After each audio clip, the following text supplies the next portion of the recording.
So friends, welcome to this presentation session on NEP 2020. Basically, we will focus on the curriculum, teaching, learning and assessment strategies.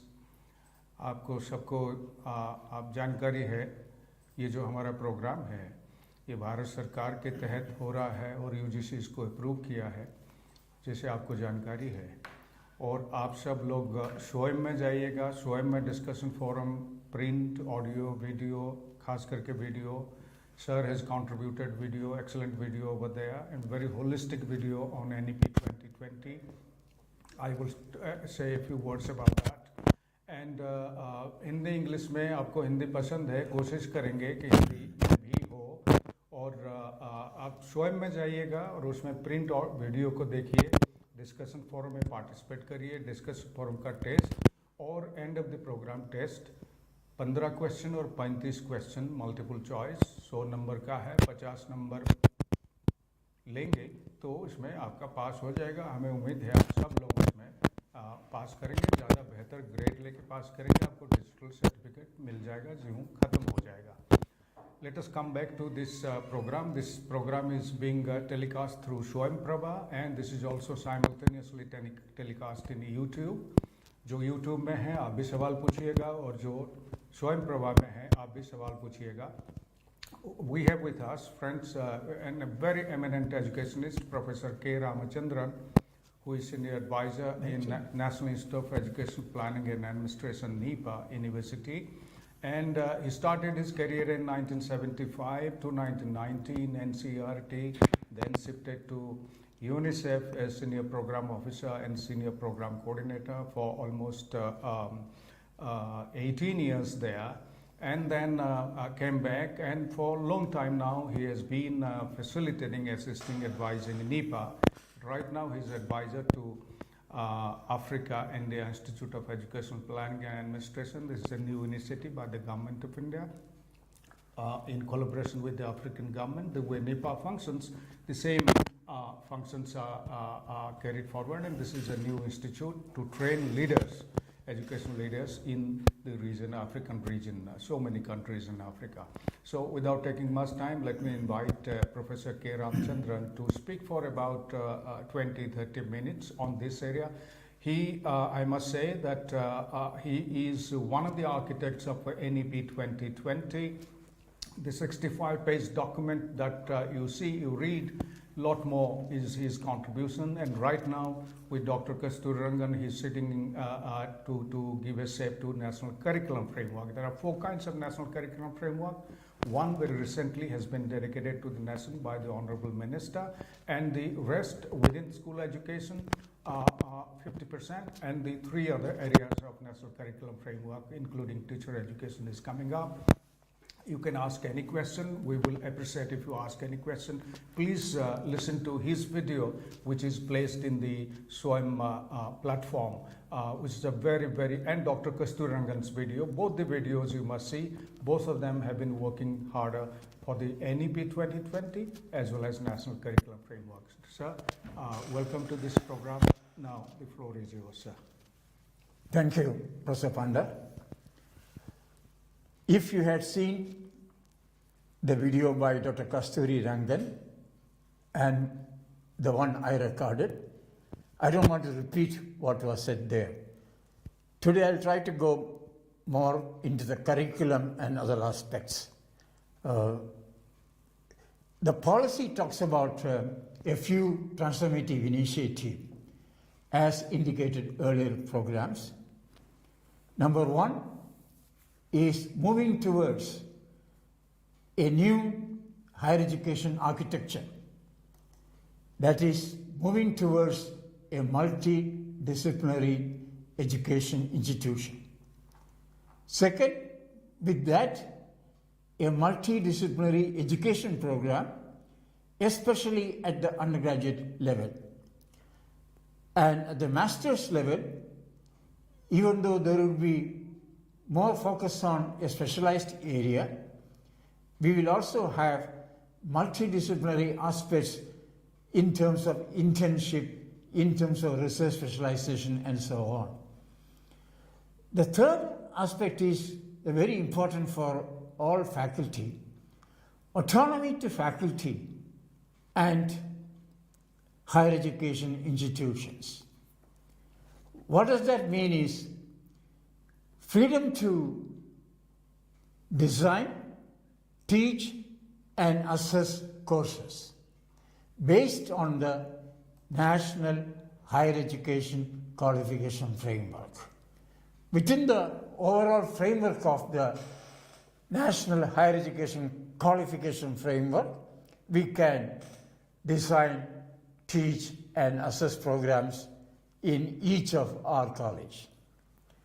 Next priority indicated earlier is a new architecture for higher education institution again, teaching intensive universities, which will also do research, research intensive university, which will also focus on teaching, and third, autonomous or constituent colleges, which can award, autonomous college can award their own degrees. Then the next element is very important, revamping the curriculum and pedagogical structures. By curriculum, we mean the totality of learning experiences, which include the learning contents transacted, teaching excellence or teaching learning process, and assessment methodologies and procedures.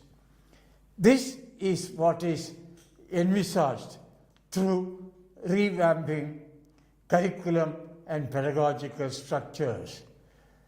Today I may focus on that a little more, which may be more useful to all of you as faculty of higher education institutions. When we were drafting the policy, we used to discuss an example from industrial and organizational psychology. And that example goes like this. Once in the United States of America, a machine in a company went out of order. The chief executive officer of the company invited a few engineers to find out what went wrong and how to rectify the problem and make the machine functional again. The engineers could not do it. Then came an ordinary mechanic. He asked the CEO, "May I have a look at the machine?" He had a look at the machine for about 5 minutes. He tapped the machine at different places. And then he asked the CEO, "May I have a hammer, hammer to hit?" He was given a hammer. He hit the machine 3 places, and the machine started functioning. He went back and sent a bill for payment of $1,000. The CEO said, "For hitting 3 times, you are charging $1,000. It is too much." He replied, "Sir, I charged only $30 for hitting 3 times. $970 I charged to find out where exactly I should hit. What exactly is the problem?" The problem was a bit of jamming. By hitting, the jam got released. So he said, hitting is not important, but to find out where exactly I should hit is more important. This is one aspect of the policy, NEP 2020, that we produce a large number of graduates through in-person learning, through distance learning, including online and hybrid learning and so on. They can hit, but many of them don't know where exactly to hit. They cannot diagnose a problem and solve a real life problem. So one of the aspects of policy in terms of curricular intervention is to create problem solvers. That means problem solving ability. This is one aspect. And this will be done through learning of all disciplinary, interdisciplinary, transdisciplinary, or contradisciplinary areas. Last time I was told many do not have a feel of what exactly is multidisciplinary. Why the policy talks about multidisciplinary? There's a reason for that. The policy has a key word, holistic development of students. What do we mean by holistic development?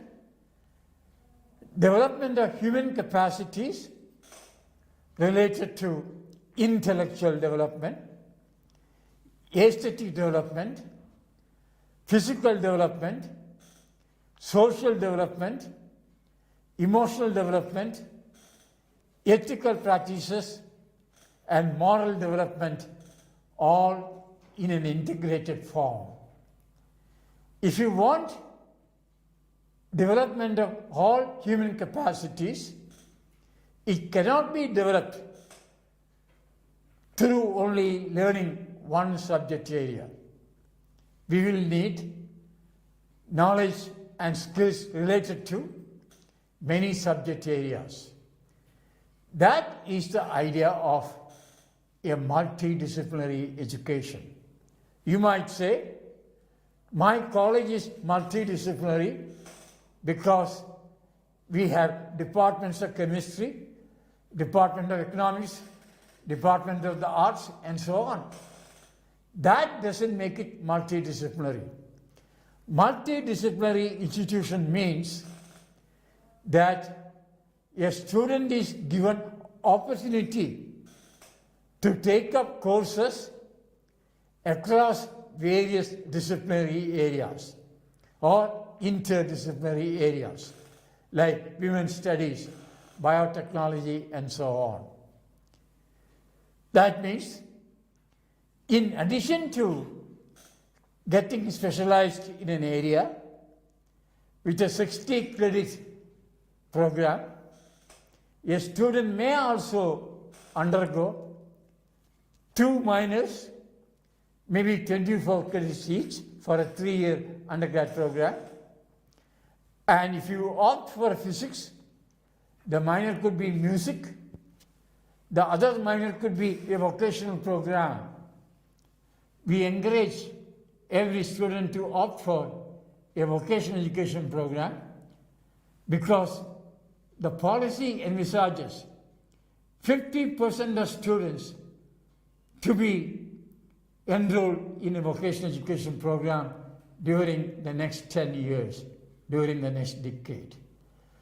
So we not only have multidisciplinary departments, but also offer courses in more than one disciplinary or interdisciplinary areas. I'm asked a question often, what exactly do my multidisciplinary, interdisciplinary, and transdisciplinary areas? I adapt some examples from 2 authors in education, Park and Cho. Multidisciplinary a team or learning is something like a salad which you eat for lunch or dinner. What does the salad contain?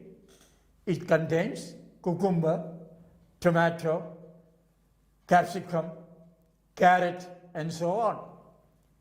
When you look at the salad, you can see them distinctly, separately, retaining their vegetable area, like cucumber, tomato, and so on.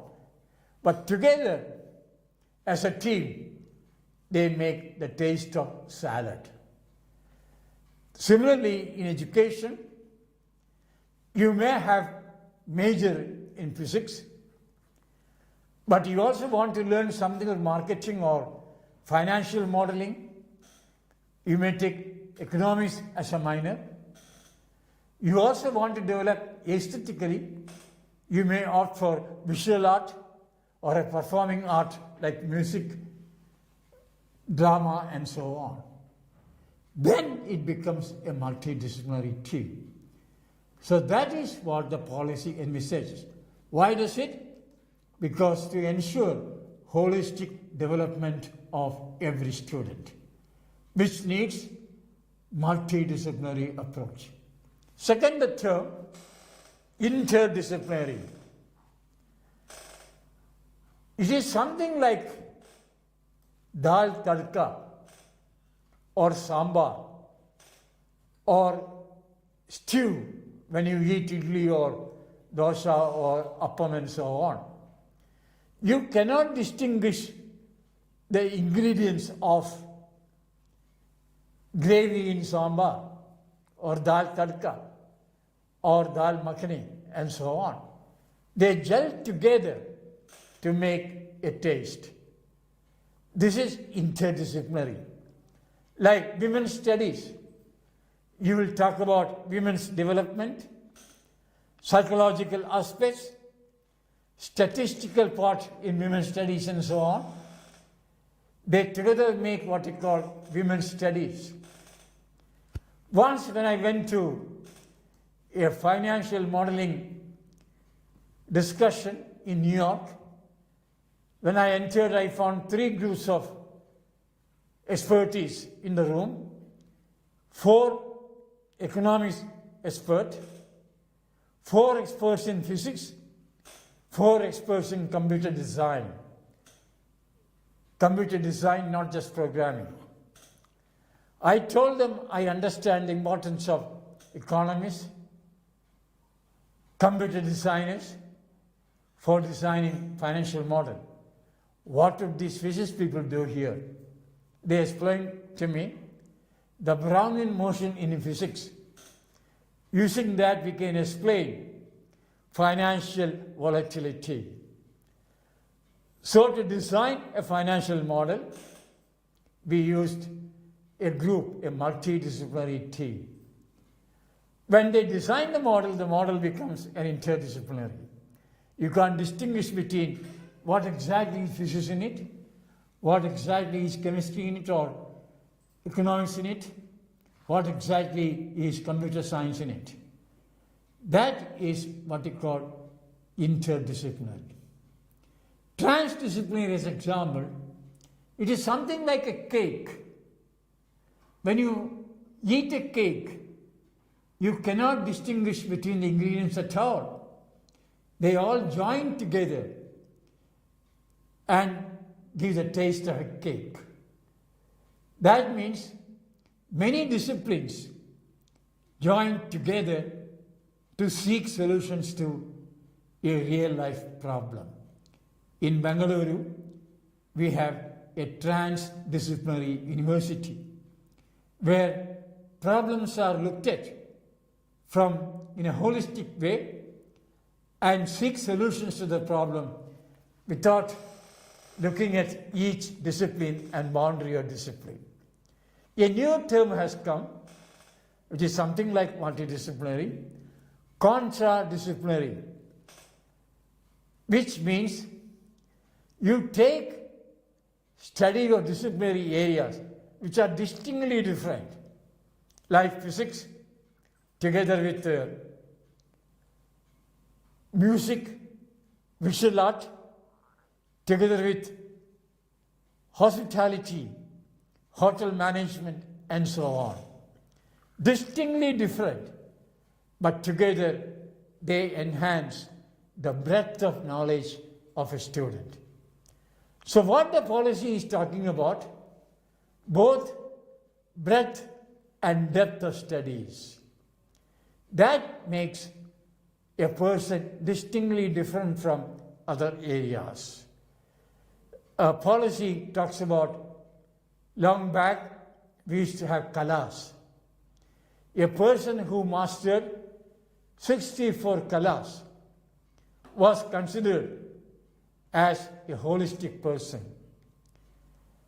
A kala means an art, music is an art, mathematics is an art, physics is an art, science is an art, and so on.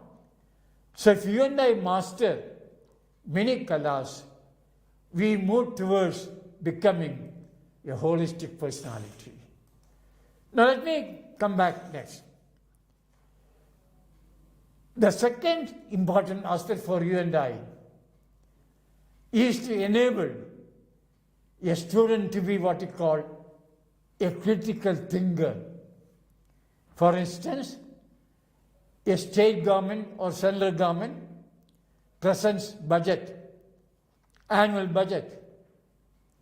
As an economist, you may look at, is it job oriented?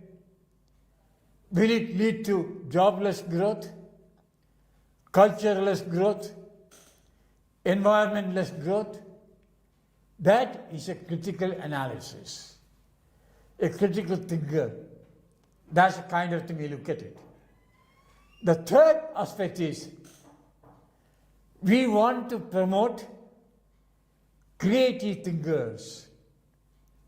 Like if you want to assess the creativity of your students, you might ask your students to draw the logo, a new logo of your college or university. You will get hundreds of logos according to the creative thinking and innovativeness of each student. And give some. Next, we want to produce a team player. Our students should be a team player capable of working smoothly as a member of a team and not just compete with each other, leading to a group product. That's a kind of working in teams or as a team player we need. That is an outcome we expect. The next could be a skilled communicator. Very well, we can do that. I always give an example of my own experience in my college. When I reached college in Mysore, I had a professor from Oxford to teach English language. One day I reached 30 seconds late to his class. At the door I asked, Professor Brown, can I come in please? Professor Brown replied, you can, but you may not. I didn't understand what he meant. I thought maybe I made a mistake in my tense. So I asked, could I come in please? Reply came, you could, but you might not. Then I linked can, may not, could, might not. Then I realized, seeking permission, I should ask, may I come in, sir? May I come in, please? And somebody asked me, Hindi mein kya hoga? Can I come in, please? मैं अंदर आ पाऊंगा क्या? Can I come in, please? May I come in? What will that be? मैं अंदर आ सकता हूँ क्या? My Hindi is not very good. So मैं अंदर आ पाऊंगा क्या? मैं अंदर आ सकता हूँ. Look at the difference. Refined language. This is what we expect from a skilled communicator, and we want our students to be a skilled communicator. Then all our students should be digitally literate and skilled. In future, without being digitally literate, we won't be able to move further. Then ethical and moral reasoning. Every student should be able to reason ethically and morally. These are some of the outcomes we expect out of our students. These are what we call graduate attributes. These are not discipline specific. Every student in our college and university should attain these graduate attributes. A problem solver, a creative thinker, a critical thinker, a digitally literate, skilled person, skilled communicator, a person who can ethically and morally reason, and so on. So I thought I'll come to this. These are also we call generic learning outcomes. Then second part is learning outcomes related to disciplinary or interdisciplinary or transdisciplinary areas. 4 of them. Number 1, by the time a student leaves our college and university, that student must be able to demonstrate a coherent knowledge and understanding of a disciplinary area or interdisciplinary area. Linkages between different subject areas within that. For instance, if you have students of chemistry, what is the linkage between physical chemistry, pharmaceutical chemistry, analytical chemistry, organic chemistry, inorganic chemistry, and so on? And that is very important. If we have students of economics, linkage between microeconomics, macroeconomics, econometrics, and so on.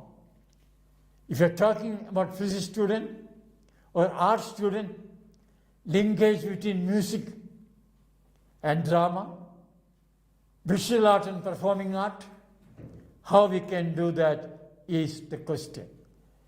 Second, procedural knowledge.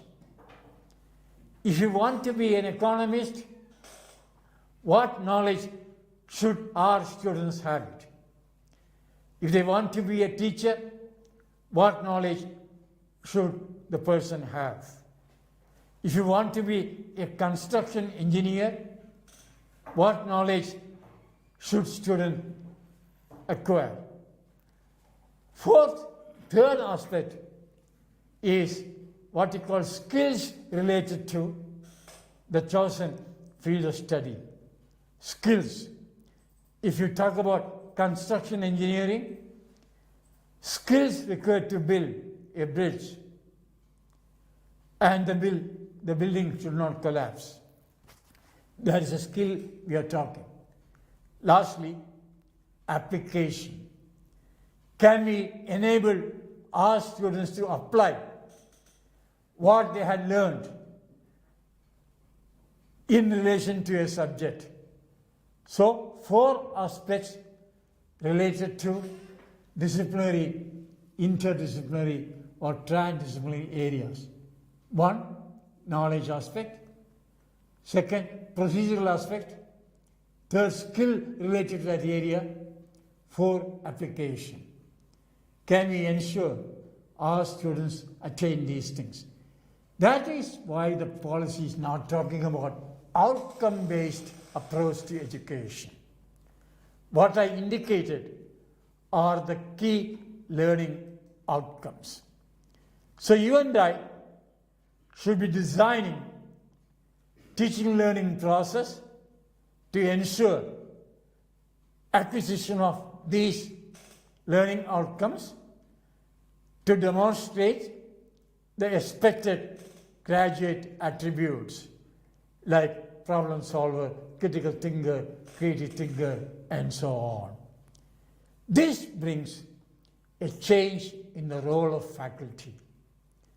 The faculty must be able to, if you want to develop problem solver ability in students, the faculty ought to have that first. So therefore, faculty orientation, induction programs, refresher programs, they become very important.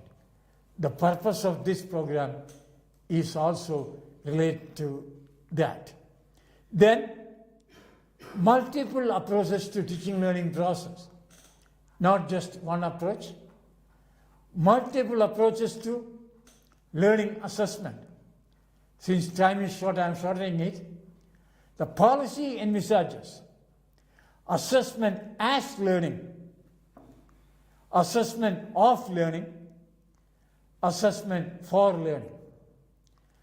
Assessment as learning means assessment is used by the learners as a self-reflecting person to find out where did I go wrong, how can I make mid-course corrections and learn better. This is using assessment as learning. Assessment of learning is the summative assessment you and I do, end of semester, end of year, and so on. More important, assessment for learning, formative assessment, continuous assessment, used to improve the teaching learning process.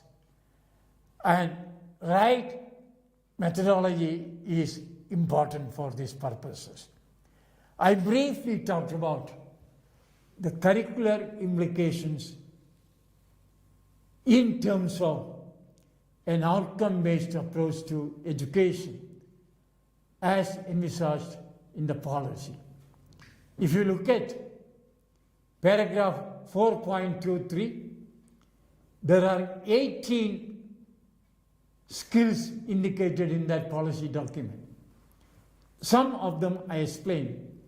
There are a few more, and including physical education, health and wellness, yoga and so on, dealing with the environmental education, value-based education and so on. I have a PowerPoint presentation. I have given details in that. It will be uploaded later. You may have a look at it. I'd like to stop at this stage and seek questions from you based on what exactly you want. We'll try to answer some of your questions. I'd like to have more interaction. Professor Panda, over to you. Thank you very much, sir. I am Professor Panda, Director Stride IGNOU. I am the National Coordinator of this NEP-PDP training program on implementation of NEP 2020. आप सबको बधाई हो और आप सबसे ज़्यादा YouTube में attend कर रहे हैं. मैं दोनों एक्सेस कर रहा हूँ इस वक्त, आपकी सवाल YouTube में और स्वयं प्रभा लाइव में. और मैं आपको बता दूँ YouTube का आपकी अटेंडेंस और सवाल बहुत ज़्यादा है और स्वयं प्रभा लाइव में भी है, बट उससे बहुत ही ज़्यादा YouTube में है.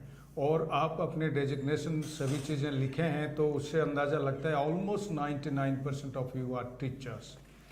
ये कहते हुए मैं थोड़ी आप ही के बातें आप जो बताए हुए हैं आप सबके सामने रख देता हूं, क्योंकि आप एक दूसरे को देख नहीं पा रहे हैं, एक दूसरे को सुन नहीं पा रहे हैं. सर, एक सिद्धांत खजूरिया कह रहे हैं this is a very knowledgeable speech, और दूसरा कह रहे हैं, उनके नाम मैंने छूट गया, तो वो कह रहे हैं this is a melodious speech, और तीसरा कह रहे हैं जो सबसे मुझे भी अच्छा लगा, डॉक्टर भूपेश, वो कह रहे हैं व्हाट, मैं आपका पढ़ देता हूँ, आपके यहीं से पढ़ देता हूँ ताकि मुझे ज़्यादा मेहनत नहीं करना पड़े. वो कह रहे हैं what a clarity of concept and way of expression, just outstanding, somebody has written, Dr. Bhupesh. So thank you very much. तो लेकिन उसके साथ साथ आपके सवाल के तरफ चल पड़ते हैं. एक दो क्लैरिफिकेशन आप लोगों ने पूछा है कि सिलेबस एग्ज़ाम के लिए कौन सा फॉलो करना पड़ेगा. कि ऐसा है, ये जो सिलेबस आप स्वयं के अंदर जाएंगे तो उसमें 14 यूनिट हैं इंग्लिश में और हिंदी में, और उसके साथ साथ 31 वीडियोस हैं, और हमारा जितनी कॉन्फ्रेंसिंग हुआ है वो एडिटेड होके आपकी स्वयं प्रभा में भी है, ताकि अगर आप मिस कर गए तो उसमें हमने रखे हैं। लेकिन क्वेश्चन आंसर नहीं है, मेन वीडियो है। तो लगभग 40 से 45 वीडियो इस वक्त उपलब्ध हैं। सर का वीडियो भी है, डॉक्टर कस्तूरी रंगन वो chair of the committee NEP 2020, उनका भी वीडियो है, आप उसको देखिएगा। और ये आप जब पढ़ेंगे कोई ज़्यादा मुश्किल नहीं है, इसको आप डाउनलोड करिए, घर में कभी पढ़िए, और ऑनलाइन होना ज़रूरी नहीं, आप डाउनलोड कर लीजिएगा। जब आप पढ़ेंगे तो उसमें लगभग तो मोटे तौर पर जो आपकी अंडरस्टैंडिंग हो रही है, तो उसी के ऊपर ये 15 सवाल डिस्कशन फोरम और 35 एंड ऑफ द प्रोग्राम उसके ऊपर सवाल है। कोई ज़्यादा दिक्कत नहीं है, लेकिन आप लगभग जानते हैं। लेकिन डिस्कशन फोरम में हमने जो सवाल आपके सामने रखा है कि एज ए टीचर आप उसको कैसे इम्प्लीमेंट करेंगे, थोड़ी अपनी राय रखिए, आप डिस्कशन फोरम में लिखिएगा, हम आपको जवाब देंगे, इंटरेक्ट करेंगे, और उसी से आपको अंदाज़ा लग जाएगा, आप औरों का भी जवाब पढ़ पाएंगे, आप एक दूसरे का जवाब देख पाएंगे, टीचर का भी देख पाएंगे, यहाँ से जवाब देंगे, तो वो सब आपको मदद करेगा। तो आप उसको टेस्ट देने में कोई चिंता की बात नहीं है। तो टेस्ट इतनी मुश्किल नहीं है, लेकिन इतनी आसान भी नहीं है। तो NEP 2020 अगर आप थोड़े बहुत उसके ऊपर अंदाज़ा जानकारी रखते हैं, इम्प्लीमेंटेशन कैसे होगा, तो उसमें कोई मुश्किल नहीं होगा। क्वेश्चन की तरफ बढ़ चलते हैं। हालांकि एक बहुत बड़ा पॉलिटिकल सवाल है, तो वेस्ट बंगाल क्यों नहीं इम्प्लीमेंट किया, लेकिन सवाल वो नहीं है। सवाल ये है, अगर जो स्टेट इम्प्लीमेंट नहीं करते तो वो एकेडमिक बैंक ऑफ क्रेडिट में शामिल नहीं हो गए, वो स्टूडेंट्स को घाटा होगा, या जो स्टूडेंट्स वेस्ट बंगाल से एडिशनल डुअल डिग्री करना चाहते हैं उनको घाटा होगा। तो इसके बारे में सर क्या कहेंगे? I would say that, most states who do talk about not implementing policy, the colleges and universities are seeking our assistance to clarify thoughts and all. Like, for instance, who doesn't want holistic development of a student? All of us need it. There is nothing different from what states think and the other levels think. And then, if you want to have holistic development, well, we need to provide for a multidisciplinary education. Students love it. Their breadth of knowledge get enhanced. Now, gradually, it will be useful to have every student enrolled in the academic bank of credit. That is for the benefit of students. As Professor Panda in the beginning indicated, we need not make students suffer. They would like the academic bank of credits help them to have exit and re-entry. Let me reiterate, when we say exit, it is not permanent exit. We want them to re-enter after 1 year or 2 years. Many students drop out because this facility is not there. So when you say multiple exit and entry, what we are talking about, exit due to some personal, socio-economic, job reasons, but we want them to come back after 1 year, 2 years. When they come back, the academic bank of credit will help them. The credit accumulated through that process during 1 year or 2 years can be redeemed by the student and continue from where they left. I'm sure all states would want it, whether you call it policy implementation or not. So therefore, most states are now looking at what are the good aspects of, say, academic bank of credit, national higher education qualification framework. So therefore, the students would not suffer. When a student wants to move from Calcutta University to Delhi University, if you have academic bank of credit, it will help. Mobility of students, one state to the other, is facilitated by Academic Bank of Credit. So you find that it is for the benefit of students, and they will be in an advantageous position through implementation of some of these aspects.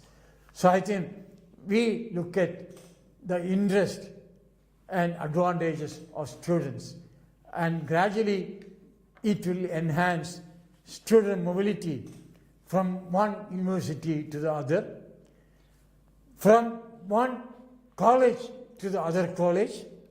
Maybe somebody might say, I would like to exit after 2 years from this college, I'll join another college after 2 years. That is also possible.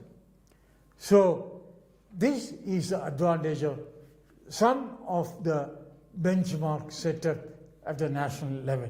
Thank you for asking this question. Sir, thank you very much. There are quite a few questions on multidisciplinarity. मैं दो चार उसको रखता हूँ, उसको एक story line में रखता हूँ, so that it becomes easy for you to connect and for sir also to respond to. कुल मिला के ये बात है कि साहब एक तो कॉन्ट्रा एंड मल्टीडिसिप्लिनरी में और थोड़ा रोशनी डालें, little more on Contra disciplinary and multidisciplinary. उसके साथ जुड़ा हुआ है कि अगर स्टूडेंट्स साइंस के हैं, उनके लिए आसान होगा सोशल साइंस पढ़ने में, तो वो मल्टी डिसिप्लिनरी कोर्सेज ले सकते हैं. लेकिन how can a social science student will take science courses as to be multidisciplinary. तीसरा उसके साथ जुड़ा हुआ है, is it possible to offer multidisciplinary courses of studies. ये लगभग उसके साथ ये सवाल में जुड़ा हुआ है.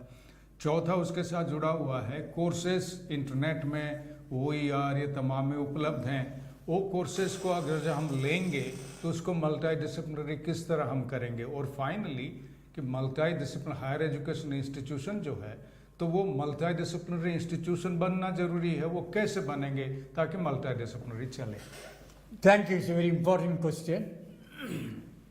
There is a kind of misunderstanding in the minds of some students and faculty.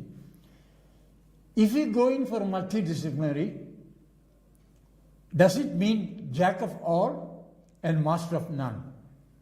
The answer is absolutely not.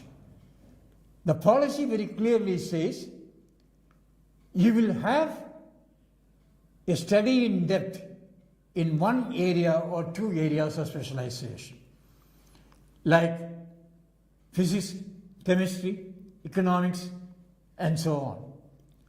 Now, in the case of multidisciplinary, what we envisage is a student take economics. A minor can be mathematics, because economics and mathematics are very closely related now. And next could be a vocational program, so that you are skilled. So you have a 60 credit major at undergraduate level, a 24 credit minor in mathematics, a 24 credit in a vocational course, like as I mentioned, hospitality, hotel management, and so on. This is multidisciplinary. Contradisciplinary essentially means you take three areas distinctly different from other. You have economics, then you take music. And let me tell you, there is a close linkage between mathematics and music. One of my colleagues, Professor Manjul Bhargava, a Fields medalist in mathematics, has shown the linkage between mathematics learning and music learning. Mathematics learning and magic. He offers a course in Princeton University, Mathemagic, very popular course. Many students practice magic after their courses.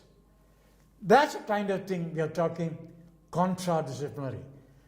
Not the same, like you have major in physics, minor in mathematics.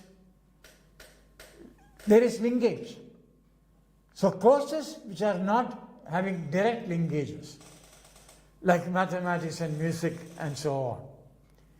The next element is multidisciplinary pedagogy. Once I was teaching in a college, an autonomous college, mathematics coordinates. The previous day I watched Dr. Padma Subramanian's Bharatanatyam dance performance. I saw her movement, forward, backward, sideways, and so on. I used that as an example of coordination mathematics. So this is what we call art integration. We can integrate sports, like through sports, we can develop teamwork, team spirit. Initially encourage our students to practice soccer or football, volleyball, team games, not just individual games. That lead to what we call that sportsman spirit, teamwork, and so on. This is the importance of multidisciplinary program, that it enhances the scope of development of a student. The late Steve Jobs, Apple CEO, used to have a statement. He said, I respect technology. Somebody asked him, how did you design Apple Macintosh? He said, thanks to my team who were multidisciplinary oriented hobbies. I had computer designers who were very good at music, visual art, other performing arts, and so on. Their imagination helped me design the sleek Apple Macintosh computer. Albert Einstein, said the importance of liberal arts education is not just learning subject areas, it makes a person think in a different form, and therefore courses related to variety of disciplines leading to a liberal arts education help in that. So that is the kind of thing we are talking. Be it through Swayam Prabha, once the learning outcomes are defined for each program, all that we look at is, are the learning outcomes compatible, comparable between distance learning, Swayam, programs in Swayam, programs using Swayam Prabha, hybrid learning, online learning alone, face-to-face learning. If they match, if they are compatible and equivalent, there is no reason why they should be different. The quality of distance learning, if it is good, it may be even better than normal face-to-face learning. When I go to UK, I prefer to look at the learning materials produced by British Open University, the best education materials in the world. Similarly, what is produced by IGNO, some of them are high class. So hereafter, no distinction between trajectory or modes of learning, be it through Swayam Prabha, other distance education mode, face-to-face, there is no separation between each of them. So all have equivalence in the same form. Thank you for raising this question. Thank you very much sir. दो तीन question हैं, सवाल हैं आपके. मैं भी कोशिश करता हूं थोड़ी उसको, क्योंकि उसमें मैं जानकारी रखता हूं. और दो तीन सवाल सर के लिए हमारे पास और 10 मिनट है, जाइएगा मत. आपके सवाल भी बड़े दिलचस्पी हैं और सर के जवाब तो उससे भी ज़्यादा. एक आपने सवाल उठाया कि इज एजुकेशन इंटरडिसिप्लिनरी और मल्टीडिसिप्लिनरी और ट्रांस और कॉन्ट्रा डिसिप्लिनरी. तो ये आपने सवाल रखा. शुभ नारायण बेहरा, आपने शायद एजुकेशन सब्जेक्ट को बिलोंग करते हैं और मनोरंजन दास इसको भी रखे हैं।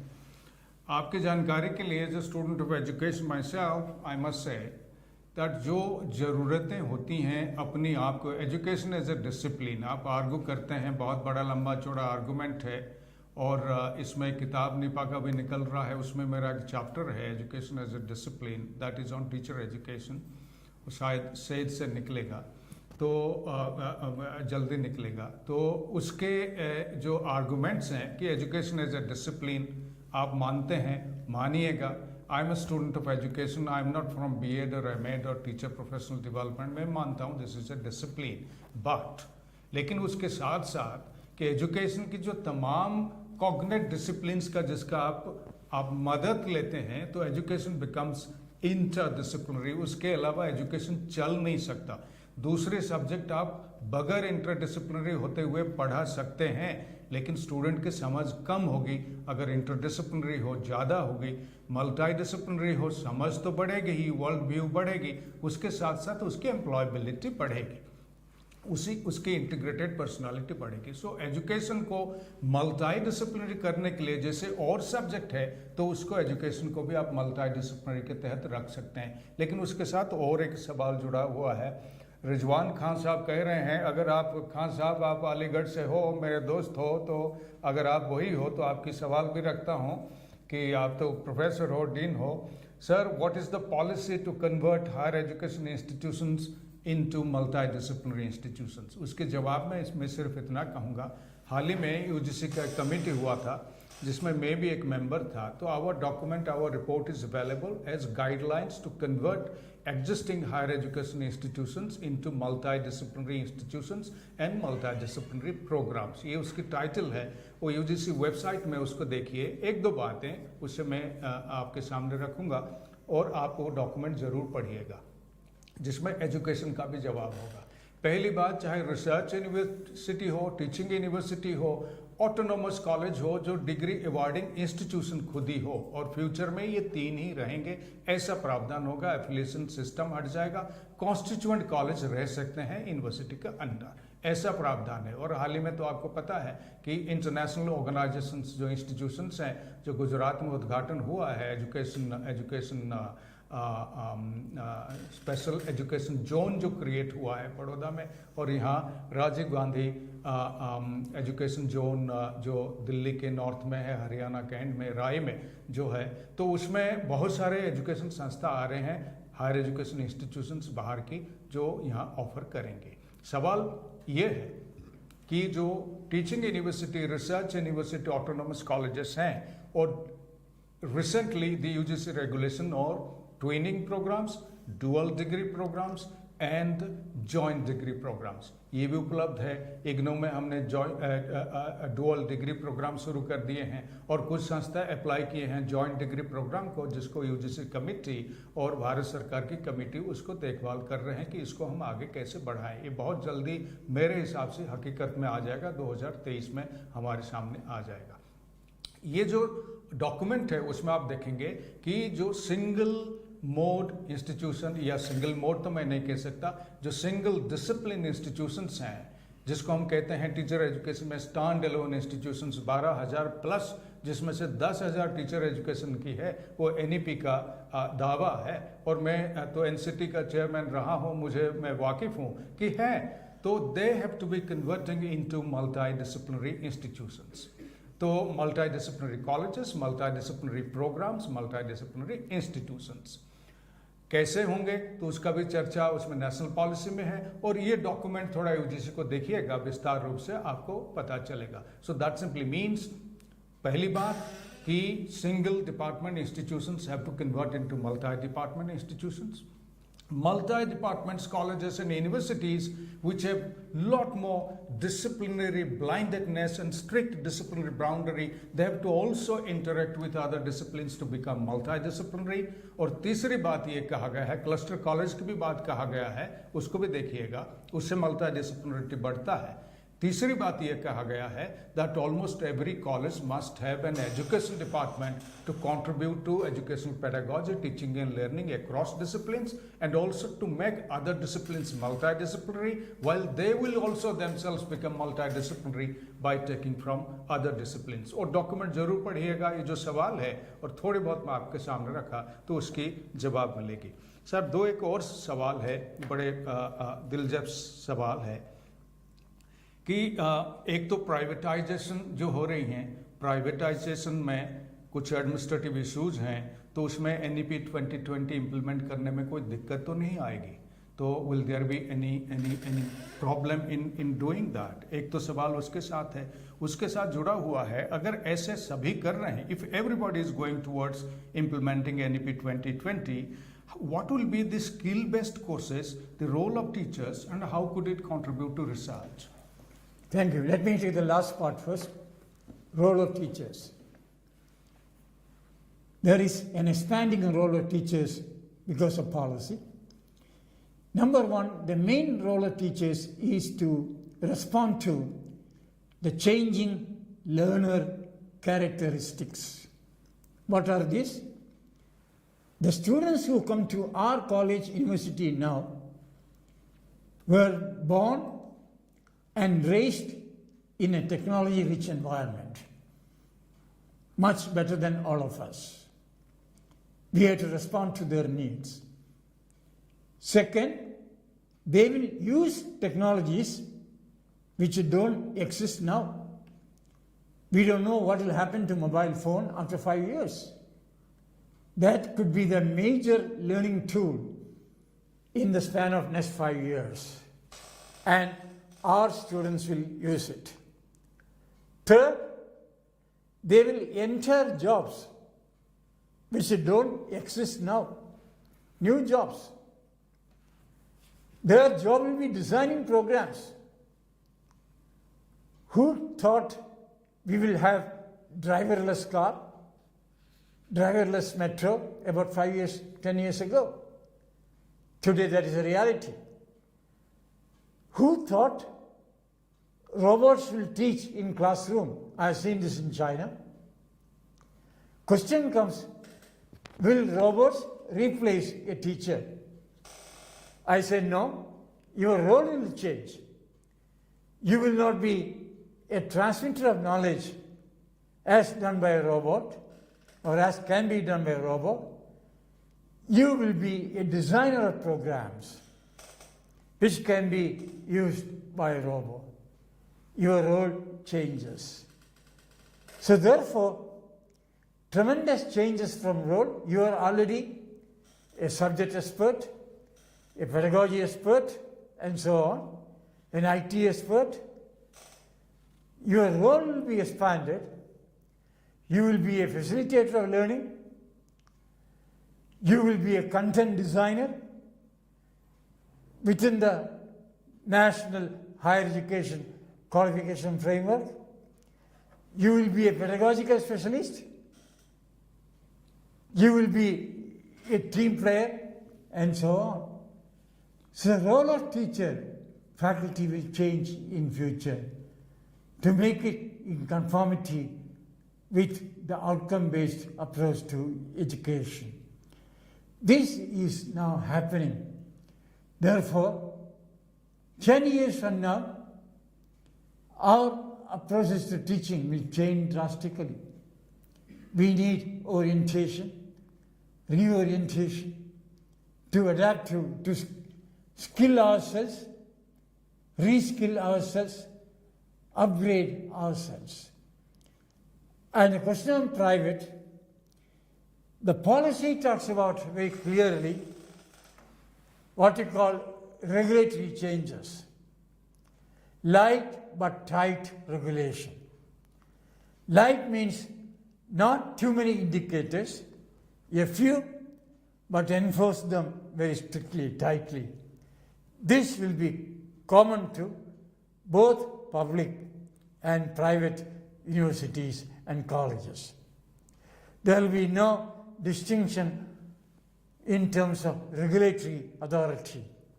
A single national higher education regulatory authority. Second, General Education Council, which will be involved in standard setting like curricula, learning outcomes, and so on. Assessment and accreditation, what NAC does now. We may have NAC becoming a meta accreditation body, and we may have 50, 60 more accreditation body. And lastly, financial grant. All four will be the four verticals of what is termed as National Higher Education Commission of India. The bill will go to Parliament very soon. Once that comes, you will find four verticals in terms of standard setting, financial grant, assessment and accreditation, standard setting will occur. So that is the kind of changes, and they will be common to both public and private higher education institutions.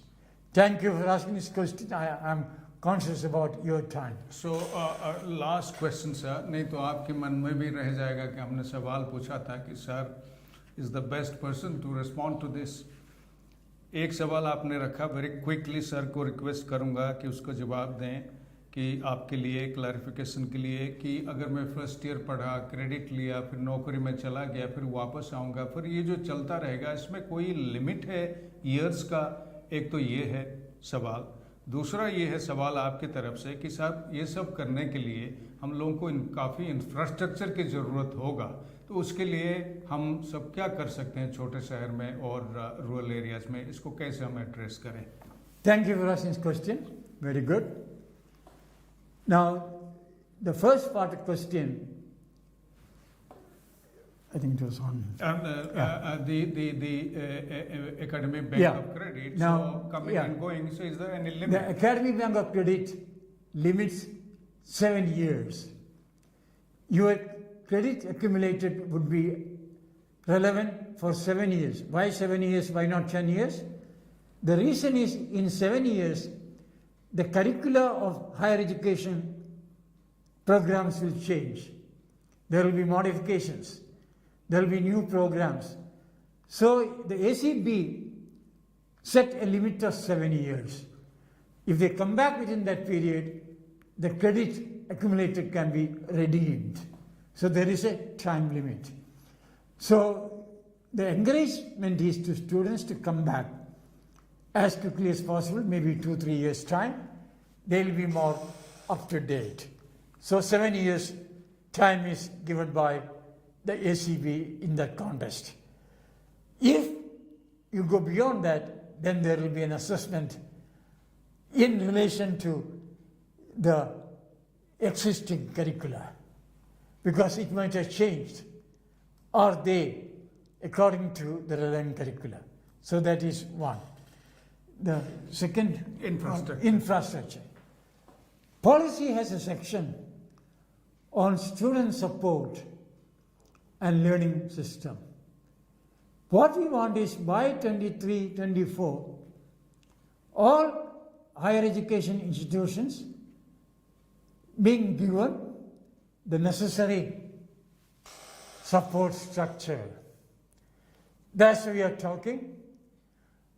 Tenure tracking appointment means probation followed by permanent appointment. Abolish gradually the contractual appointment of teachers, that is taken, and ensure ICT facilities in all our colleges, institutions, ensure they have the required facilities. So the learning support system, the learning resource system will be enhanced during the next 2-3 years and see how best we can do it. Especially the point raised, colleges located in remote areas. If they don't have facility, then you can't assess them on a single scale. Like NAC now, they assess based on their scale, common to all colleges. If the college doesn't have a functional internet, it is not faculty's fault. It is lack of infrastructure. So the policy highlights that as quickly as possible, we must create necessary infrastructure.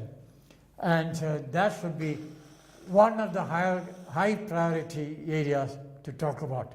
So I think we need to impress upon government to allocate proper financial resources to build and sustain necessary infrastructure. I think that gets, and no vacancy of sanctioned faculty, 100% faculty in position. In many colleges, 40% faculty positions are vacant. That should not take place.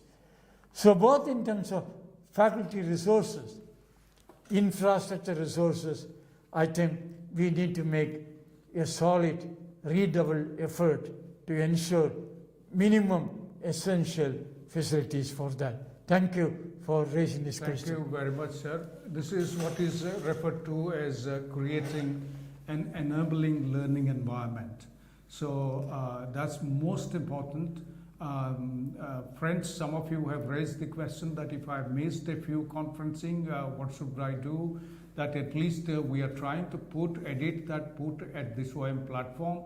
But even if it is taking time, last two batches we have put already, the third batch, fourth batch we are putting, this is the fifth batch that is going on. And but you can still, in YouTube, you can get into COE Live, called the Center for Online Education, COE Live.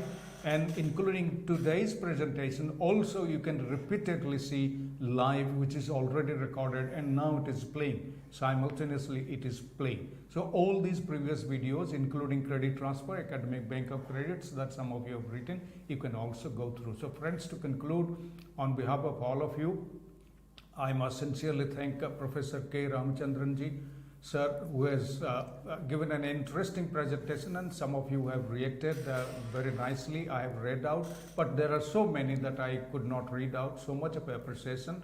But we will get to know that when it is moving in YouTube, more likes are coming in. That simply means people have seen that and people are also using that.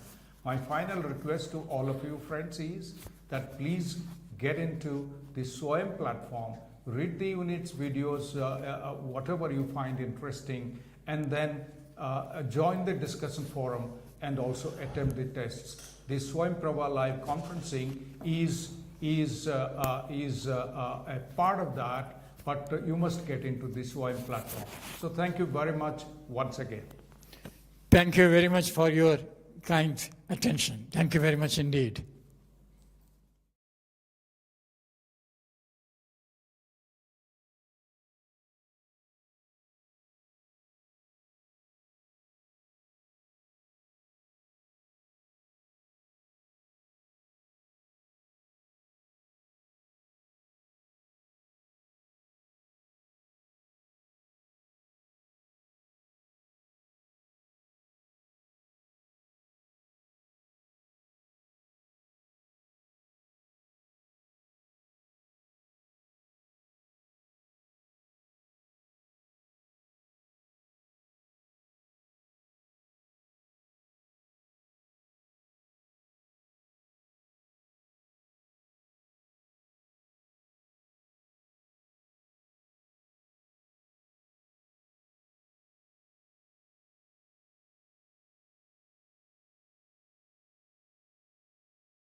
Friends, welcome to this video presentation on NEP 2020 and curriculum and pedagogy. We as teachers, we all have been teaching all through our career. We have been doing our curriculum course design in certain ways, and we have been taking care of teaching learning, whether we are teaching face-to-face, online, blended, and otherwise also. NEP 2020 stipulates some of the very innovative ways of doing things, and I will highlight some of them, and therefore it takes care of the holistic and multidisciplinary perspective that NEP has been talking about. What you see on your screen is that the main thrust so far pedagogic curriculum is concerned. The National Education Policy 2020 talks about Indian culture and values, indigenous knowledge, Bharatiya Gyana Parampara, regional and local languages, local dialects at the school level, even in college and university level, also teaching in local language, even the professional areas of medical science, engineering, and so on and so forth.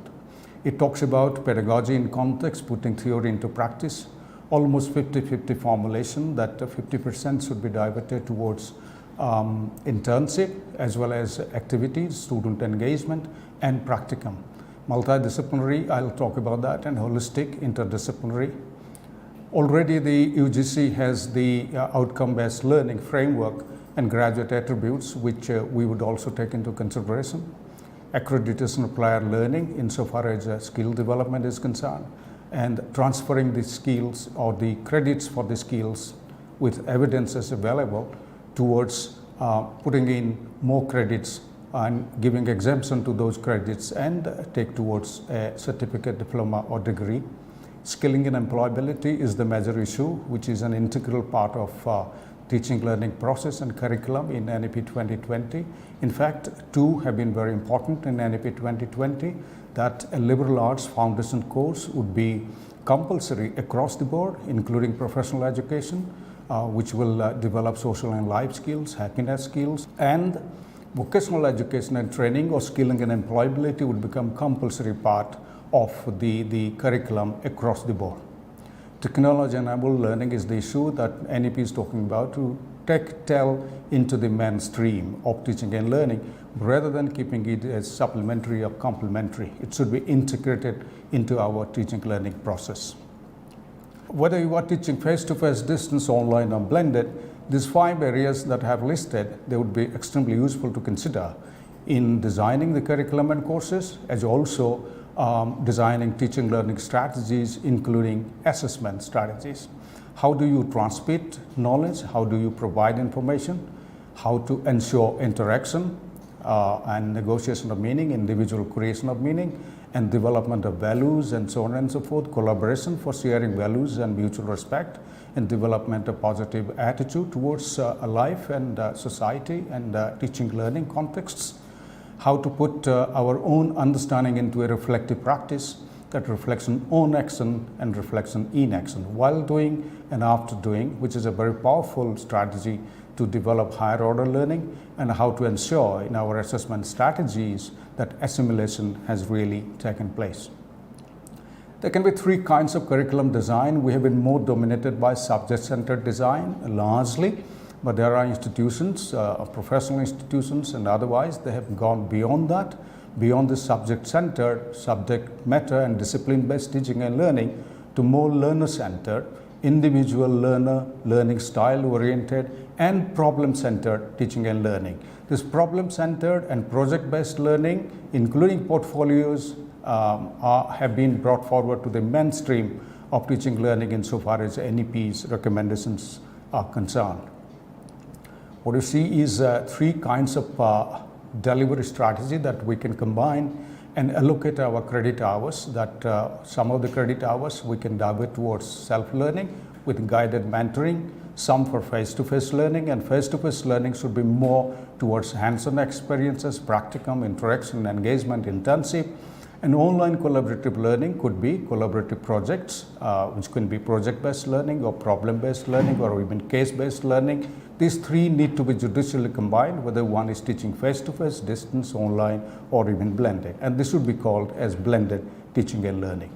Now, a holistic curriculum that the NEP is proposing, that it is proposing a flexible curricular structures that you see on your screen, which will integrate the STEAM, science, technology, engineering, art and mathematics, industry, academia linkages insofar as skill development courses are concerned, multiple entry and exit, and the 4-year undergraduate program, which is under deliberation under higher education, National Higher Education Qualifications Framework, talk about multiple entry and exit after 1 year, certificate, 40 credits, 2 years diploma, 3 years an undergraduate and 4 years an undergraduate with honors, and it can lead to a 2 years master's or 1 year master, and then the PhD program. Community engagement and service to form compulsory part of the curriculum exercise. Research and internship, almost 40 credits equivalent in the undergraduate 4-year program is 40 credits equivalent to research and internship.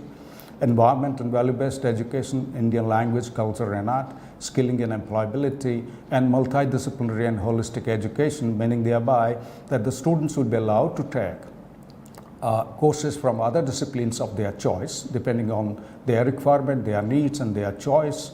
And those credits will be counted towards one's own degree, and multidisciplinarity will be encouraged because of development of values, attitude, happiness skills, and so also skill-based courses, which one can expand one's own employability by taking courses from other disciplines. The 4-year undergraduate program that you see on the screen, 160 credit, which is under discussion, which nicely combines varieties of disciplinary, interdisciplinary core courses, disciplinary and interdisciplinary electives, skill enhancements, ability enhancement courses, value addition courses, field-based internship, apprenticeship, community engagement, research, and advanced diploma courses from within, of course, one's own discipline, all put together 160 credits, though the University of Delhi has gone beyond towards 176 credits in 4-year undergraduate program. But these broad areas are part of the undergraduate curriculums, so also they could form part of the certificate, diploma, degree programs because of the multiple entry and exit options available. And the student will be acquiring credit hours based on these courses, which one will be depositing in the academic bank of credits, and gradually that if the discipline core meets that certain level of credits, one will be getting degree in that discipline, and the university or the college which is providing that maximum credit applicable for a discipline would be offering the degree, but the student would have the choice to take up courses, and therefore in the future more skill-based courses will be coming in to the platter, to the basket, and the curriculum basket, course baskets, and students will be taking up those courses from other disciplines, especially which are skill-based, which will be expanding their employability market. Therefore, a curriculum design which we have been following largely, and I know many professional institutions, IITs, IIMs, they have been following very diversified, flexible, but structured curriculum design that we conduct a needs analysis, and based on many other factors, including human resource development requirements, national and regional needs, global developments, discipline knowledge structure, which is the discipline core, research and development findings, indigenous knowledge base, Bharatiya Gyan Parampara, faculty expertise, the learner's profile, and so on and so forth, curriculum best practices. All these lead towards a concept mapping of the program or the courses, and which we call as a curriculum blueprint. And the curriculum blueprint is translated into learning outcomes, and learning outcomes are associated with the learning activities, including apprenticeship, that the students will be undertaking to meet those learning outcomes, and we have to develop assessment rubrics that the NEP is talking about, very diversified, expanded assessment rubric strategies that should meet the learning outcomes vis-a-vis those activities. In between, we provide resources, we undertake teaching and learning, bring in media and technology. So therefore, the discipline, the skill areas that the NEP is talking about, broadly I have listed as discipline skills, employability skills, social and life and happiness skills, self-regulated and metacognitive learning skills, technology skills or digital literacy, and learning to learn skills. 21st century skills they've been talking about. The NEP has talked about extensively on 21st century skills, which are basically communication skills, independent learning skills, thinking skills, critical problem solving, creativity, responsibility and ethical skills, leadership skills, digital skills, knowledge management skills, and as I said, self-directed learning, metacognitive skills, self-regulated learning skills, including happiness skills. So therefore, we need to find out the relationship between the curriculum mapping, concept mapping, 1, 2, the graduate attributes and learning outcomes derived from that, 3, the learning activities that we need to engage, design and therefore engage students with, including internship, which will carry forward or achieve the learning outcomes, and we have to develop authentic task and authentic assessment strategies or rubric which will assess those learning outcomes. So therefore, we need to integrate between learning outcomes, activities and assessment. Learning outcome 1, activities assessment. Learning outcome 2, activities assessment. This is possible across any discipline, whether one is teaching language, literature, whether one is teaching professional education or social sciences or management or education, or even community development programs. So we need to take here is an example matrix in front of you. We can take up help of any other matrix that you know, which doesn't matter, but what is important is that there must be a mapping of the courses and the modules and the units, their learning outcomes, the credit hours, activities and assignments which are associated with that course or the module, learning support that will be provided, the learning resources, print, audio, video and face-to-face interaction, and the assessment rubric. Once we are clear about this matrix, it will be very easy for us to bring in multidisciplinary and interdisciplinary and skilling and employability into this with multiple entry and exit options available. The resources that we could consider, there are many resources available in this country. There are also MOOCs available elsewhere that one can take up also MOOCs to study, but those should be recognized by the statutory bodies of one's own institution. For instance, the MOOC courses resources that are available is the best and the largest is the SWOEM platform with a 4-quadrant approach, as you must be familiar with. And the Class Central, which is a nodal agency, international agency, lists that almost 10 million students have been registered in SWOEM, though the highest has been Coursera with 45 million in 2021, and more than 154 universities have accepted credit transfer for courses offered through SWOEM. And now it must have increased in 2022 because this is 2021 data. NPTEL, National Program for Technology-Enabled Learning, which is a consortium of 7 Indian Institute of Technology, which in fact NPTEL is a part of the SWOEM program, that the video-based programs, courses are being offered through SWOEM platform. And the instructional videos in engineering and related subject areas are available, and many have been using this. And so you can also use these vis-a-vis your students for ourselves to study as teachers and for students also to recommend. It will be nice that if these courses or these modules are integrated into your course structure and curriculum structure. The UGC has already allowed up to 40% credit hours, which one can take from SWOEM and other courses, and get credit transfer to one's own certificate, diploma or degree, especially degree programs, and 60% one can provide through classroom teaching or online or distance learning, which will be leading to a degree. And AICTE has developed more than 3,000 virtual internships which are free of cost, which one can also tap into. There is a MOOC kit which is created by IIT Kanpur in 2012, ARC4 Cloud certification, and this is in collaboration with IIT Ropar, which is available in 6 languages. There's an IIT BEX created by IIT Mumbai or Bombay in 2014 by integrating Drupal 8 and OpenEdX.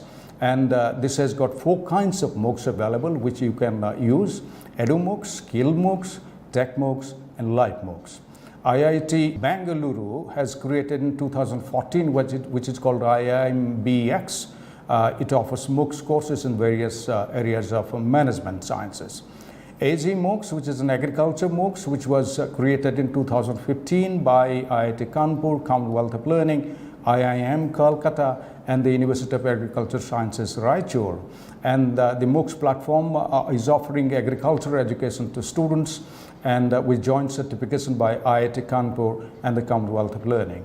The Odisha State Open University created vis-a-vis SEMCA, with the help of SEMCA, a MOOC on training of academic counselors, which can be very useful for teachers to go through those books, that MOOC, even if one is teaching face-to-face. There is also VES Skills MOOC for banking and finance, with almost 2.5 million registered users. There is e-Vidya Bharati portal, which is providing online resources especially for cross-border education delivery or internationalization education. InflibNet and EPG Pathshala for UGC, there have been plenty of resources which are curriculum-based and which are relating to subject or discipline-based, which can also be tapped. But recently, the UGC Ministry of Information Technology, Electronic Information Technology, developed a Common Service Center program, which was inaugurated in July 29, just a few days back. And these are online resources for rural areas. Almost 23,000 PG courses and 137 SWAYM courses and other courses which are non-engineering courses are listed over there. Almost 5 lakh common service centers in 2.5 lakh village panchayats and others have been established. The student can register, pay a little fee. It was told some 20 rupees or so. The student can register per day to use that and earn credits vis-a-vis completion of these courses and transfer these course credit completion to their academic bank of credits, which will be counted towards certification, towards a certificate, diploma, or degree, and therefore credit transfer is very much possible.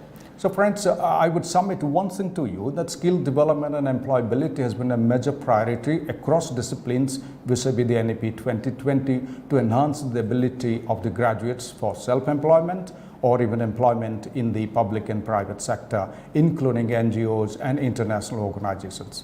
I would submit to you the consideration of micro-credential courses, which are small bits of skill-based courses which students can take up to compensate or to enhance their employability skills. These are small courses focusing on skill sets mapped into qualifications framework, and the qualifications framework are mapped alongside the National Higher Education Qualifications Framework, which is compatible with National Skills Qualifications Framework. The focus is on training for world of work and developing additional professional skills which will be useful for the graduates. They will enhance the employability skills which are benchmarked against the industry frameworks, because now it is coming up that the skill-based curriculum should be developed in collaboration with industry and in conformity with the National Skills Qualifications Framework, and the students will be able to show evidence-based assessment, and therefore award is possible, and micro-credential course credits could also be transferred to one's own certificate, diploma, or degree. So far pedagogy is concerned, I have listed quite a few which you could consider and integrate depending on your discipline and the subject area and the level of the students and the context that they are, because context and language and culture are very important to one's own teaching and learning. And therefore, Bharatiya Gyan Parampara and Indian indigenous knowledge based on our culture and tradition and our indigenous knowledge should be brought into insofar as curriculum and course contents are concerned, and insofar as pedagogic strategies are also concerned, which could be context and culture specific, preferably in mother language or one's own regional language at least. They could also be in English or any other language. Project-based learning, I'm emphasizing this project-based learning because these facilitate in developing skills for very minute project tasks in their implementation, and that students in the process learn certain skills which they would minutely do based on, say, research evidences. These are policy research, this could be any kind of projects that they will be doing. Case-based learning, besides project-based learning, I must also note that we should consider problem-based learning. So the problem-based learning and project-based learning should be brought to the forefront, which we are considering much less, except that in like a master's dissertation or a project or an internship project, but this should form an integral part of teaching learning process all through the year or the semester.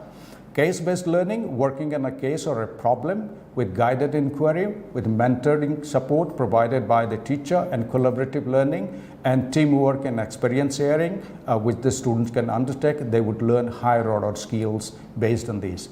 E-portfolio, portfolio as well as e-portfolio. This is a very important, most probably for me, the best strategy that we can bring in, that the students can create their own portfolio, which they would showcase as an evidence of the application of their relevant skills that they have learned. They reflect on their experience and situations, integrate into academic learning with lived experiences, which today is detached, that our academic teaching is diverse from the actual context of living or society or community. They must be integrated, and they could do a digital compilation of work experiences or achievements. To continue pedagogies, we should also consider competency-based learning, which is possible in any discipline. This is simply mastering a set of skills in one course before moving to the next. That is the application of knowledge in practical situations, and those competencies could be based on the learning outcomes.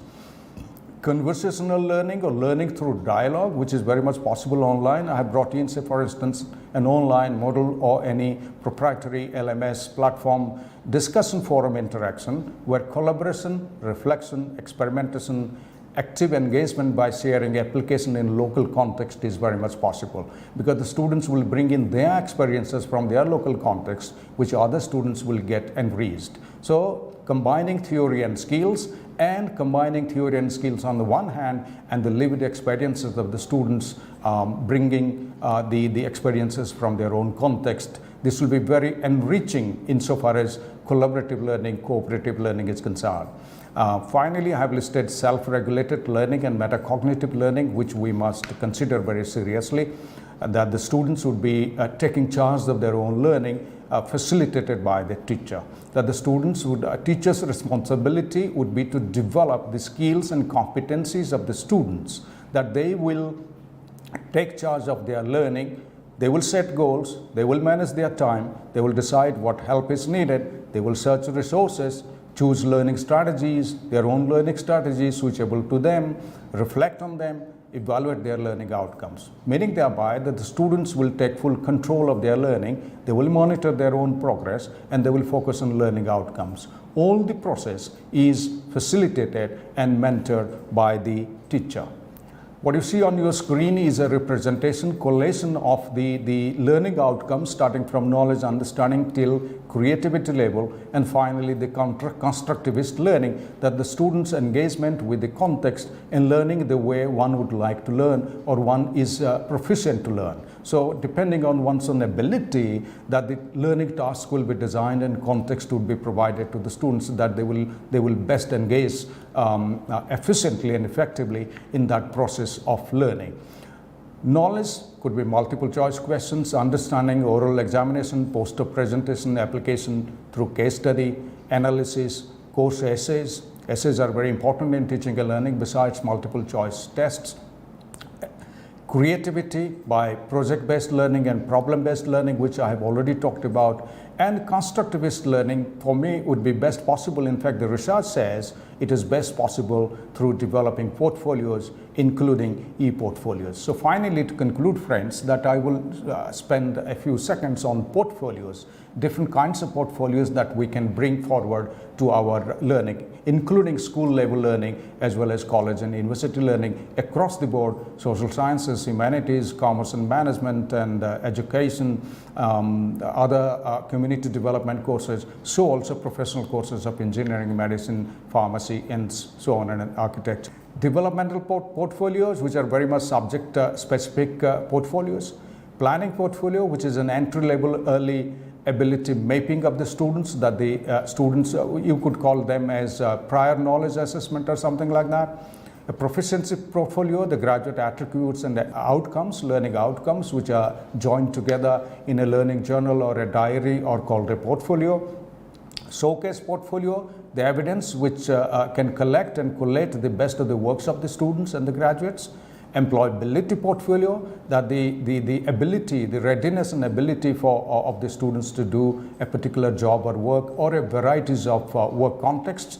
And success potential portfolio, which is required for admission to the next grade. So friends, to conclude what I have said very briefly in this program, I have highlighted that we need to reconsider and qualitatively enhance our curriculum and course design and our pedagogies that will be used in translating courses into action, engaging students more, reflecting on their engagement, facilitating students to reflect on their engagement, and bring in more multidisciplinary courses, especially skill-based courses from other disciplines, even knowledge-based courses from other disciplines, value-based courses from other disciplines that the students would like to take up. And we should also design in such a way multiple entry and exit is possible. There are plenty of resources, some of them important that I have quoted over here, mentioned here, that the students need to be engaged with, and teachers need to bring those resources and build those resources into their teaching and learning within the classroom or even outside the classroom or at a distance or online and blended learning. And finally, I must submit to you that it needs a holistic planning of curriculum and course design for the holistic development of the students. I hope that you found this useful. You must read the NEP more, and some of the good practices that are coming up from different institutions from time to time to ensure that we are very much at what exactly we need to do insofar as our own curriculum design and pedagogic design and teaching learning is concerned. Thank you very much.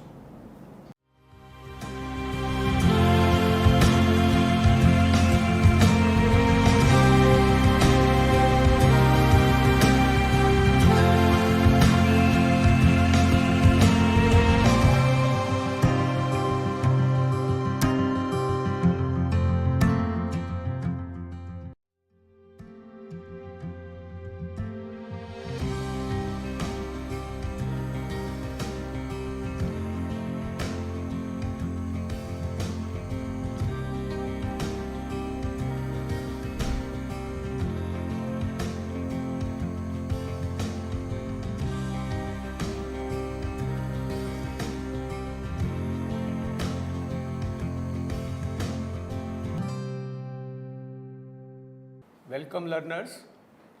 Today we are going to talk about the perspectives relating to multidisciplinary education and also how it is going to affect our learning space.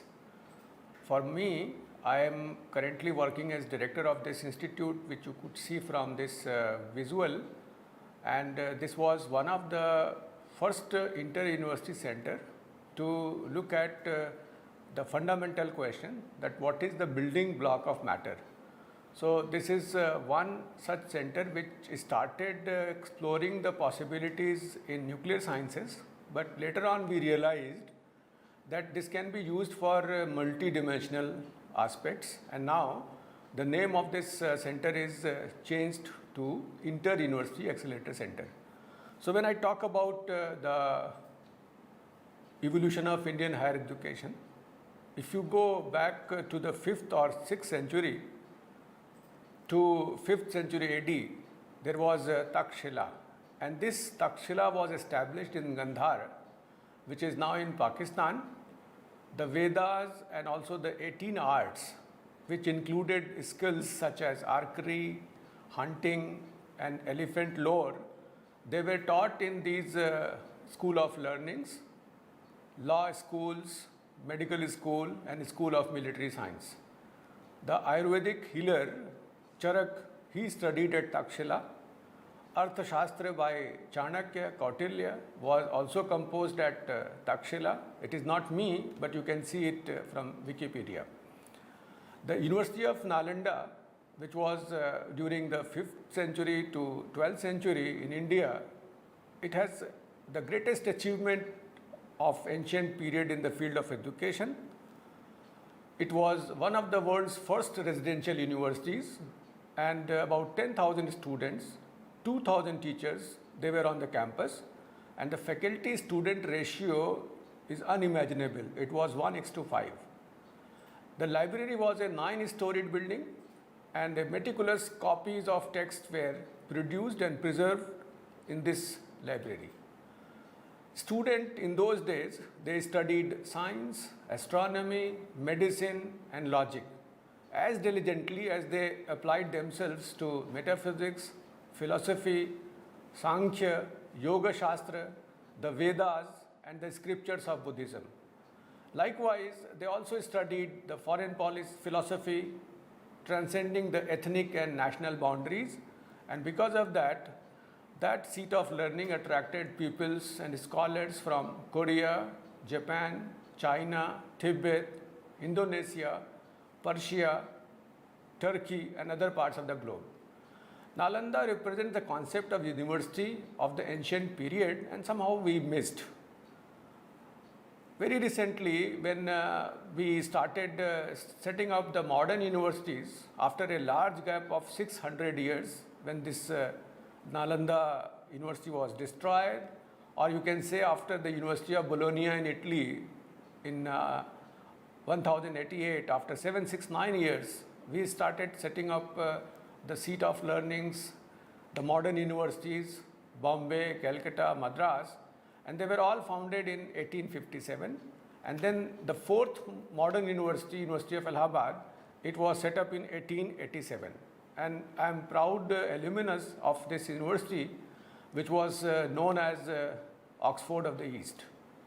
These universities, they began as a purely examining bodies, and the territorial jurisdiction extended to large number of territory. And later on, Indian Universities Commission was appointed in 1902, and the Indian Universities Act was passed in 1904.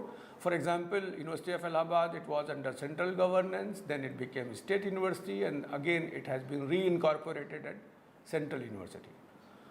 When we talk about a good university, so good university means teaching takes place, we teach in a good university, but a great university transforms the entire society, the psyche of a student. Because of that, the good university only produces graduates, whereas the great university produces leaders of all walks of life. So the quality, culture, and adaptability should be an attempt to answer to the question of competitiveness in higher education, for which we have started working again, and this new education policy 2020 talks about many such things, and I will be talking only about multidisciplinary education, how we can have multiple entry and exit to the different programs. Before that, why this multidisciplinarity is important, I will let you know that this is called a dawn of knowledge era, in which the science and technology has developed in such a manner that we can see the unparalleled economic growth, because of which there is a globalization, there is a competition, innovation, and also simultaneously you can see uncontrolled exploitation of Earth's resources. This 21st century is the century of knowledge, and the process of transition is not stopped, it's still going on. So whatever we did in 20th century, it was because we had a unprecedented gain in advancing human development, industrial growth, and eradication of poverty in certain regions of the world, and we can attribute all these developments, all these progresses because of technological breakthrough. But I will let you know why this role of science and technology need to be recalibrated at this juncture when we are ushering to the new era. The reason being, the foremost reason is that the progress in science has been, for the most part, insular, monolithic, and unitary. Why it is unitary? Why it is monolithic? Because it has progressed in a exponential rate, and that rate is about 7% per annum. Every 10 to 15 years it doubles, and every half a century you can see a factor of 10 by which it develops. In last 300 years, you can see that it has developed a million times more. And if I compare with the evolution of society, that domain is 10,000 years. So you can always notice there is a phase lag. Science and technology has developed, has evolved at a very faster pace, whereas the societal evolution has remained almost stagnant, but this phase lag has resulted into many anomalies. So when we say that scientific revolution has outpaced the social revolution, not only for a few years but over a century now, because of that you can see many issues which are now bothering you.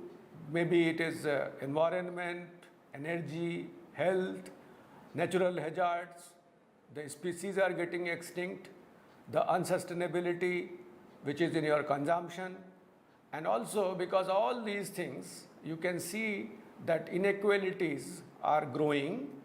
The gap between haves, have-nots, those who know, those who don't know, that gap is growing, and there is a divide which did not come into sharper focus soon enough.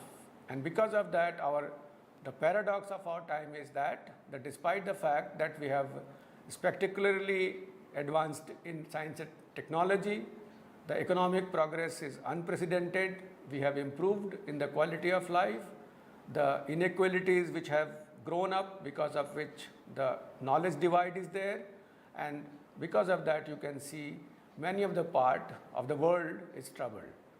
On the other side, without minding the scarce resources, we have started consuming at a faster rate, because of which the resources are depleting and the planet, the Earth planet, is at stress. And in very recently, this IPCC that was that recognized the climate change because of anthropogenic activities, and for which Nobel Prize was shared by IPCC and Al Gore, just to highlight that this unsustainability of our activities, which are because of our activities, human activities, the climate change is inevitable and it is going to bring many catastrophic changes in the society.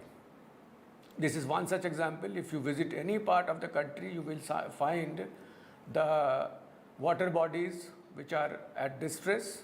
None of the water bodies, the rivers, they are in the pure state of the form, and because of overconsumption, they have become unsustainable. Many of the cities across the world, even Delhi, that becomes gas chamber.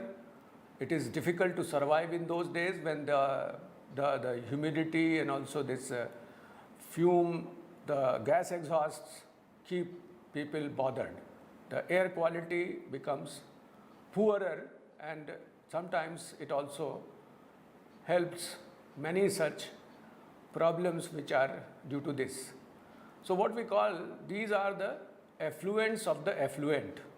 What we can do without using the single use of plastics, we are using without knowing how this is going to affect the environmental pollution, how the environment is going to get degraded.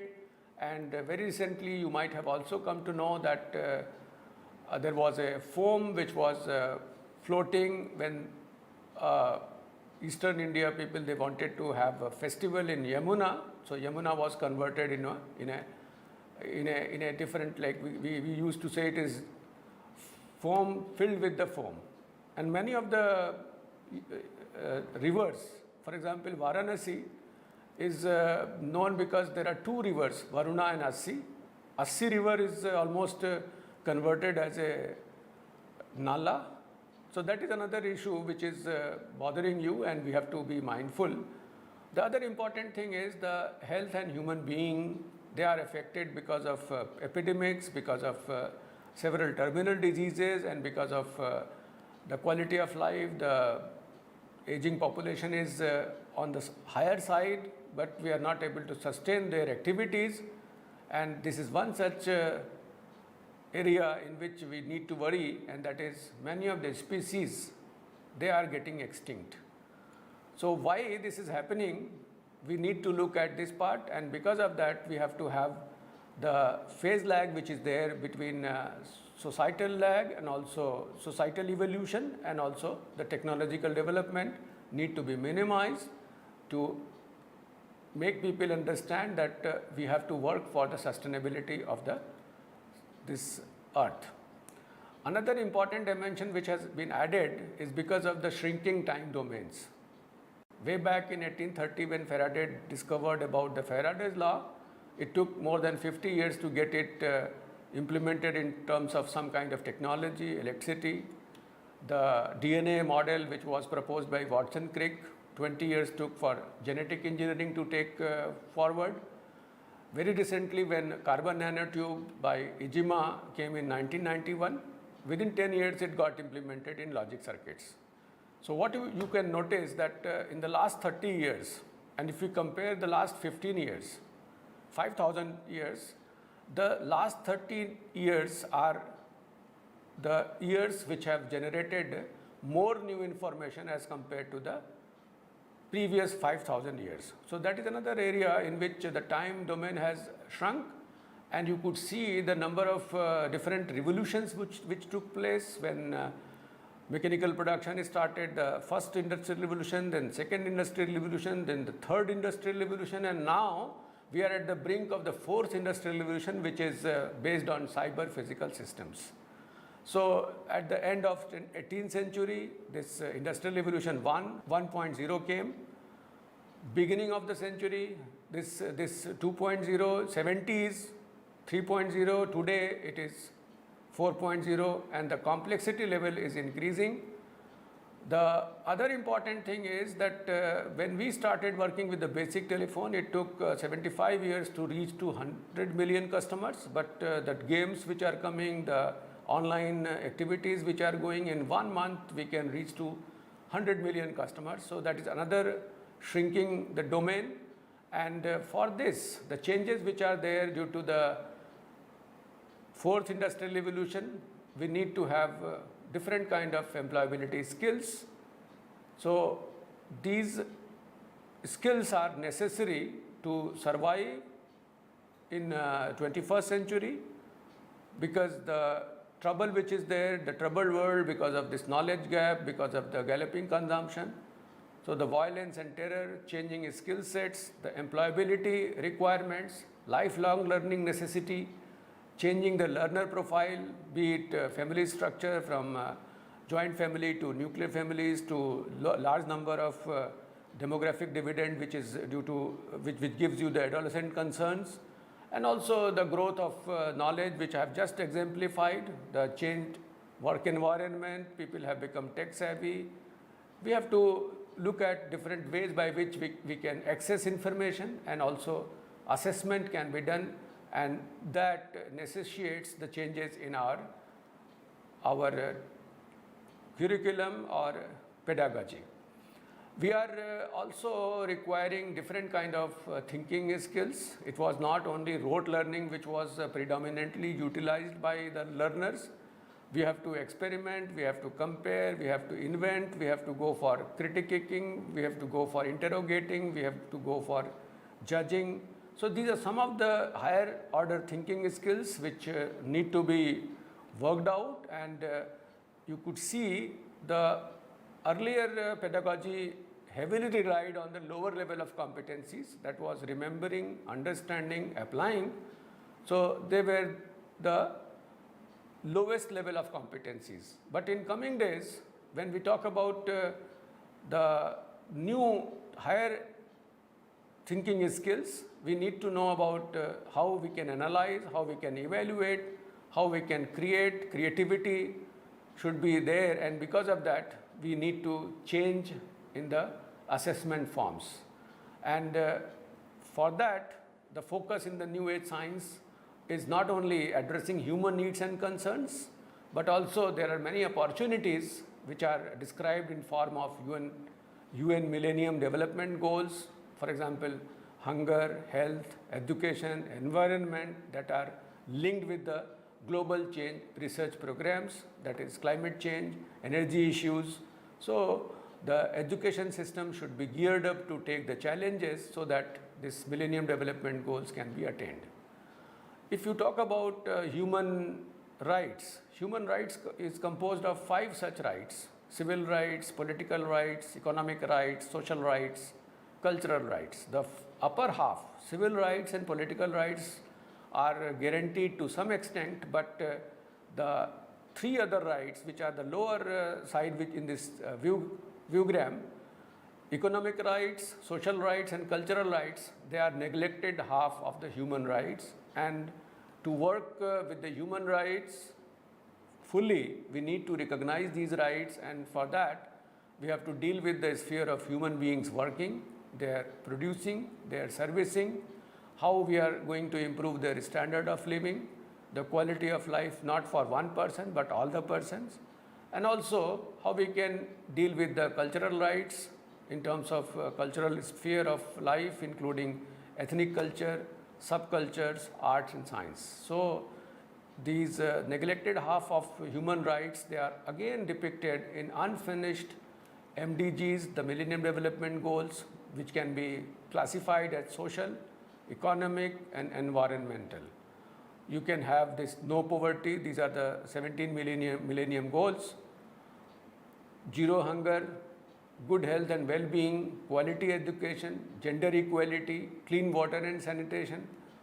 If it is economic SDGs, then affordable and clean energy, recent work and economic growth, industry, innovation and infrastructure, reduced inequalities, sustainable cities and communities, and sustainable consumption and production.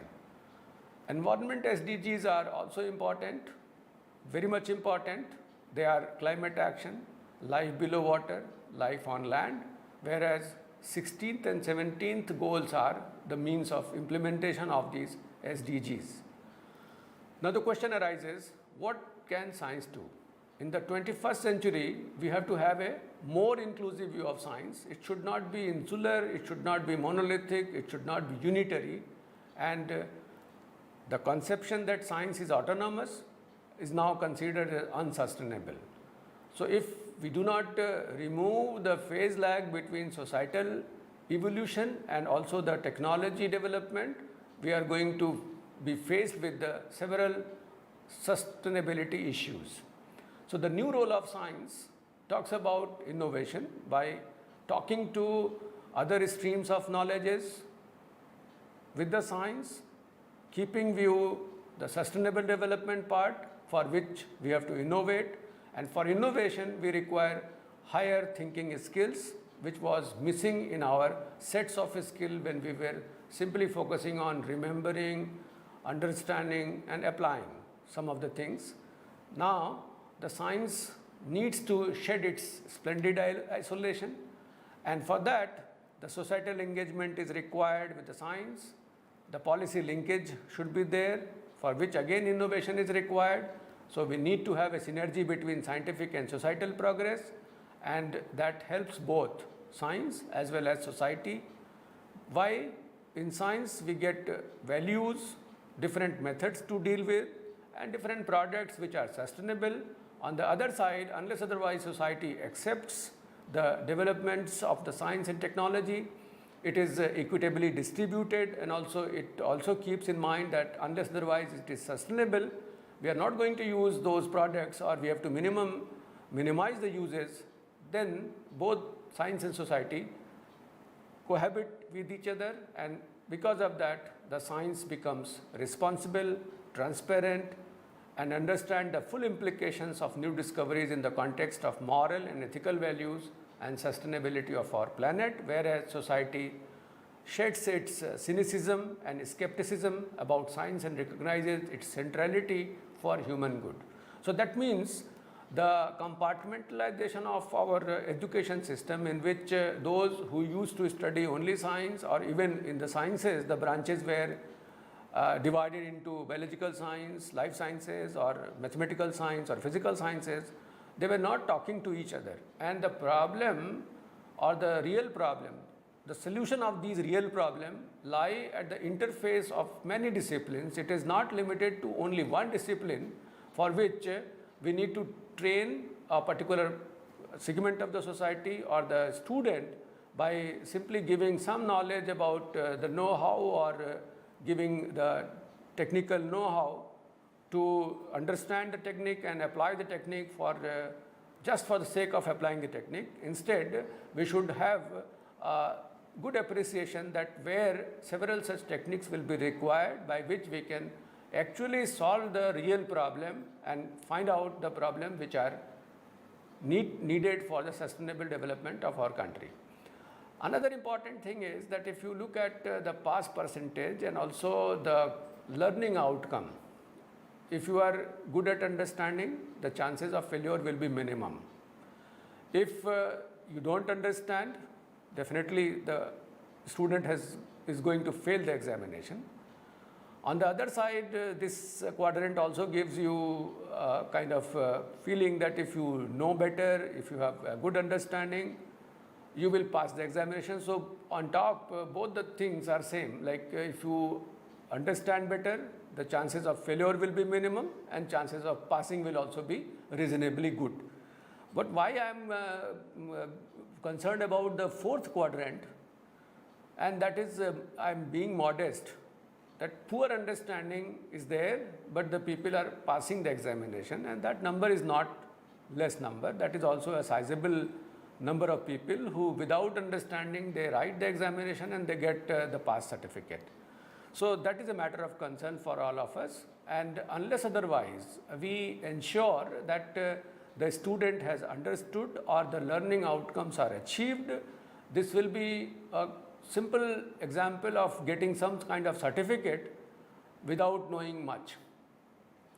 To handle those issues which I have just summarized, the new education policy has come forward with a new vision, and that vision is nothing other than the Takshila, the Nalanda vision. When we had all these things, that this policy is talking about holistic education, the futuristic education, the flexibility in our system that gives you value-based quality higher education, promoting access, equity, affordability, accountability, and also on top of that quality. Everything is required for developing good, thoughtful, well-rounded and creative individuals by enabling them to develop their character, ethical and constitutional values, intellectual curiosity, scientific temper, creativity and spirit of service. So if these are the attributes which are there, then only we can think that our education system has resulted into a student who is a good human being and can be considered as global citizen. So the concept of Vasudhaiva Kutumbakam is only possible if we have well-rounded individuals who are trained for their values, for their all-round development, with having all kind of intellectual curiosity, and that is what is needed out of this system.